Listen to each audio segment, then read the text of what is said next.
Hello, everyone. Welcome to Mercado do Dragão.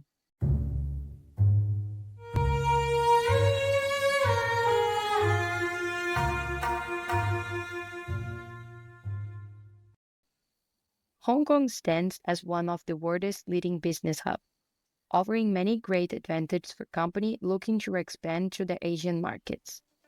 This past October, I had the opportunity of accompanying several Brazilian companies to the China's Canton Fair. Olá pessoal, tudo bem? Estamos aqui hoje na edição de número 133 da Feira de Cantão. In my conversation with these companies, it became clear that many are interested in setting up a Hong Kong company as a way to connect more directly with China's extensive manufacturing network.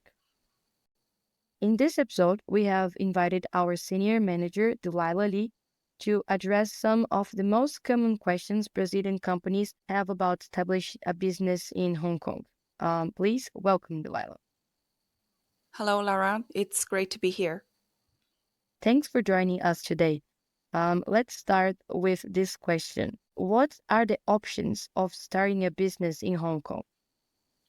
That's a great question to start, Lara. So let's start with the most convenient option, which I believe is a sole proprietorship. This is when a business is operated by just one person, the owner. There is no legal separation between the business and the owner, making it an easy start for entrepreneurs.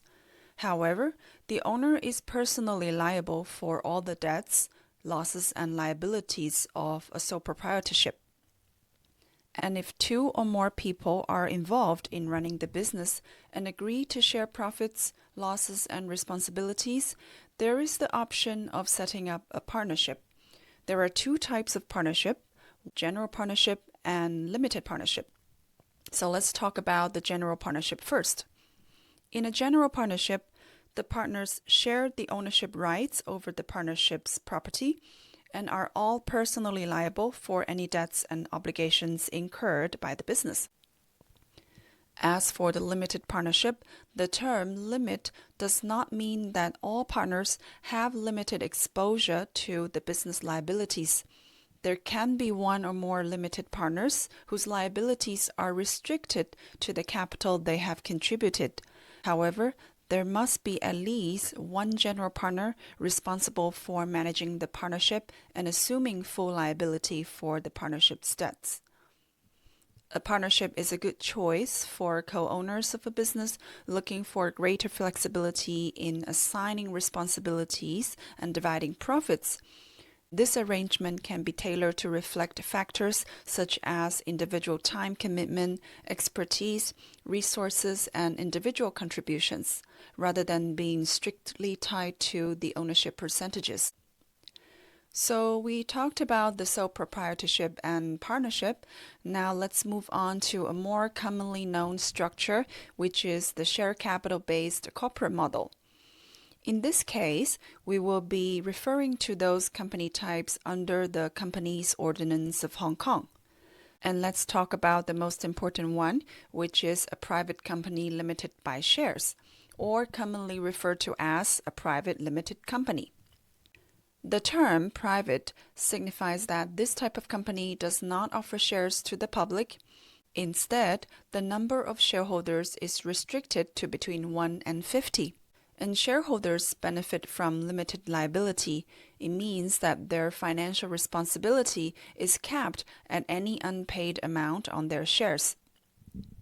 Additionally, a private limited company is a separate legal entity, which means the personal assets of the shareholders are shielded from the company's liabilities. So once you understand the characteristics of a private company limited by shares, you will be able to easily differentiate it from other types of entities under the company's ordinance, such as public limited company by shares.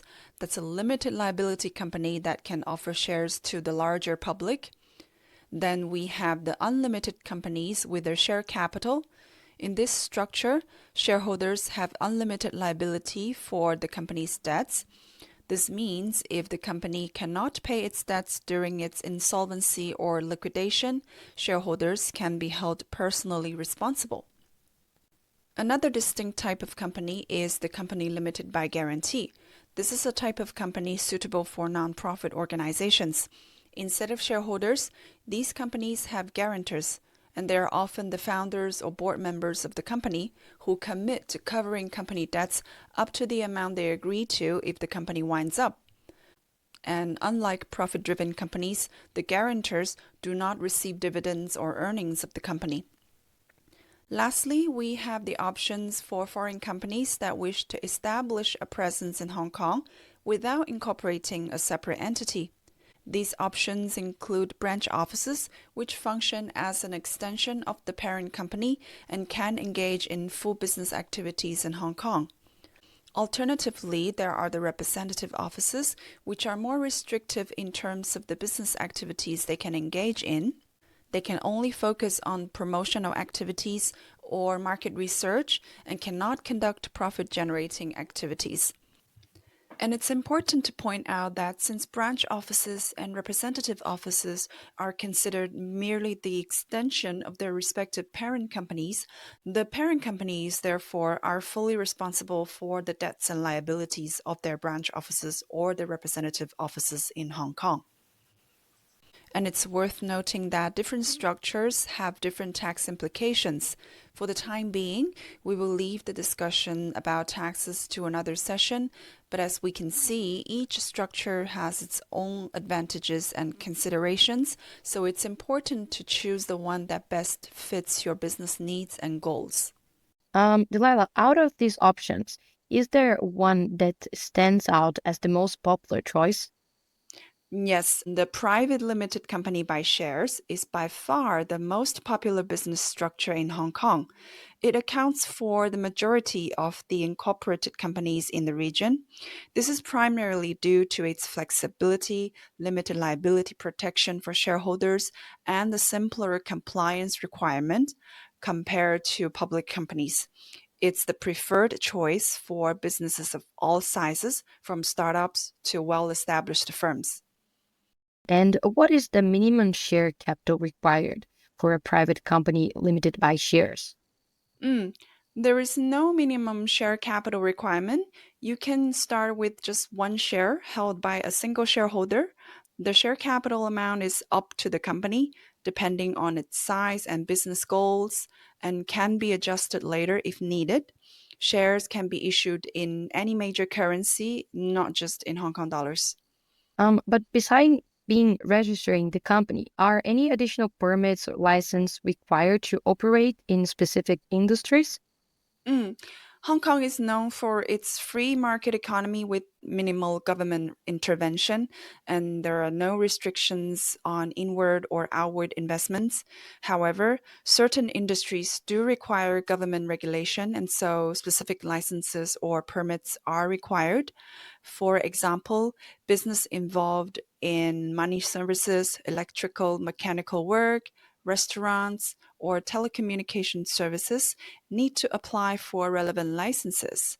And industries like food production and dealings in precious metals have their own sets of registration requirements, and certain import export activities require permits as well, such as trading in strategic commodities, textiles, rice, rough diamonds, etc. To make it easier, the Hong Kong government has a very user-friendly platform called the Support and Consultation Center for SMEs, which provides information on the necessary licenses and permits for businesses to operate legally. Oh, that's great to know.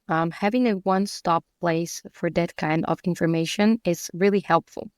For our listeners, we will include the link to the support and consultation center for SMEs in the episode description, so you can check what license or permits your business might need. Now, let's talk about local representation. We know that in Brazil, all Brazilian companies require the appointment of a legal representative, who must be a natural person with residence in Brazil. Does Hong Kong impose similar requirements? Okay, so we will talk about a few positions here: shareholder, director, and company secretary. A shareholder is a person or a corporate that owns the shares of the Hong Kong company. A private limited company must have a minimum number of 1 shareholder and maximum 50 shareholders. The shareholder or shareholders can be of any nationality, domicile, or residence. A director is a person or a corporate that manages the company and represent shareholders and the company's interests as a whole. Every private company limited by shares must have at least one director who is a natural person. And similar to shareholders, directors can be of any nationality, domicile, or residence as well. The third position is company secretary. The company secretary, which we must distinguish from a business secretary, is a senior role in a company's governance that involves compliance and administrative duties. It is the primary liaison between the company and the government.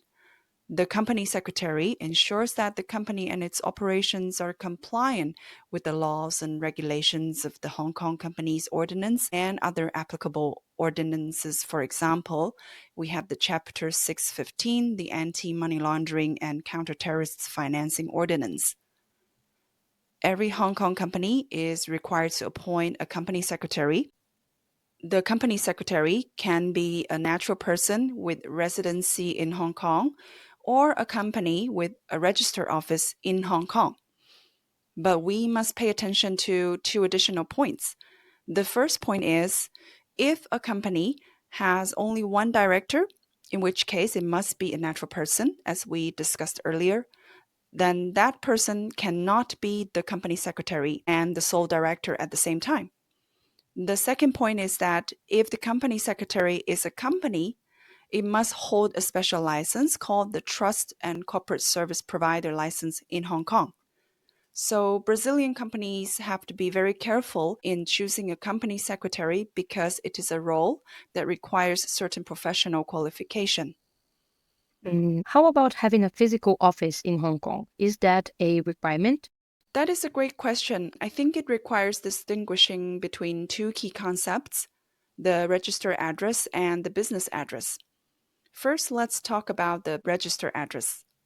Every Hong Kong company is required to have a register address, which must be a physical address within Hong Kong.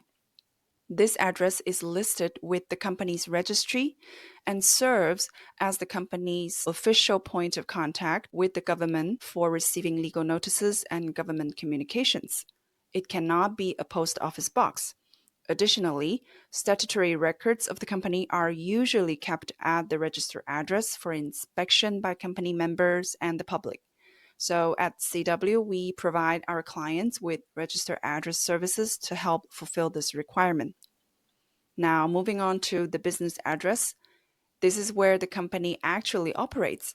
It is the address used for customer interactions, issuing invoices, and handling daily business matters. This address is reflected on the company's business registration certificate, which is handled by the Inland Revenue Department of Hong Kong. Okay, and one more question. Can the Hong Kong company use its registered address as the business address? Yes, so far there is no regulation prohibiting a company from using the same address for both the register address and the business address. In fact, many companies choose to do exactly that. For example, they might use the address provided by their company secretary service provider for both purposes. However, I think this can lead to a few practical challenges, especially when it comes to demonstrating the company's legitimacy and its economic presence in Hong Kong. Let me give you a few examples. First, banks may be reluctant to open a corporate bank account for those companies that use their register address as their business address. Banks often want to see a clear connection between the business and Hong Kong. They assess this connection by looking for things like whether the company has local operations, such as a physical office, employees, or active business activities.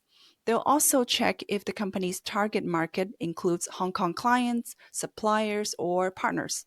If they don't see these ties, They might assume that the business lacks a legitimate reason to operate in Hong Kong, which could be a red flag during the account opening process. Second, there are concerns about economic substance. Using only a registered address, which is often just a mailing address, can make it look like the company is a shell entity with no real operations. Economic substance requirements emphasize that businesses should be conducting genuine activities in the jurisdiction. If all the company has is a registered address and no physical presence for income generating activities, it raises questions about whether substantial business is actually happening in Hong Kong. This arrangement can make it difficult to prove substance to the authorities, especially to the Inland Revenue Department for claiming tax exemptions on foreign-sourced income under the foreign-sourced income regime. Without a physical presence, it will be harder to demonstrate that the company actively manages its operations in Hong Kong. I know that many businesses are attracted to Hong Kong's simple tax system, but if they establish a company there without any plans to operate locally, this approach is not sustainable, right? Because Hong Kong seems to be doing everything it can to distance itself from being treated as pure offshore jurisdiction and wants to attract legitimate business beyond just those seeking tax avoidance strategies. Absolutely. We frequently find ourselves advising potential clients against setting up a company in Hong Kong if their only goal is to benefit from the low tax rates or the ease of moving funds. So, for those who are looking to expand into Hong Kong, the key is to present a clear and credible business plan that demonstrates real commitment to operating within Hong Kong. This includes conducting activities such as making strategic and operational decisions locally, employing local staff, and carrying out genuine economic activities in Hong Kong. Delilah, thank you so much for joining us today. You have helped clear up a lot of my doubts, and I hope our listeners gain something from this episode. We will continue running Q&A episodes frequently in the future. I would like to invite our listeners to submit your questions to our email, pressudeask@cwhkcpa.com, and we will answer them in our future episodes. My name is Lara Cordeiro. Thank you for listening us at Mercado do Dragão.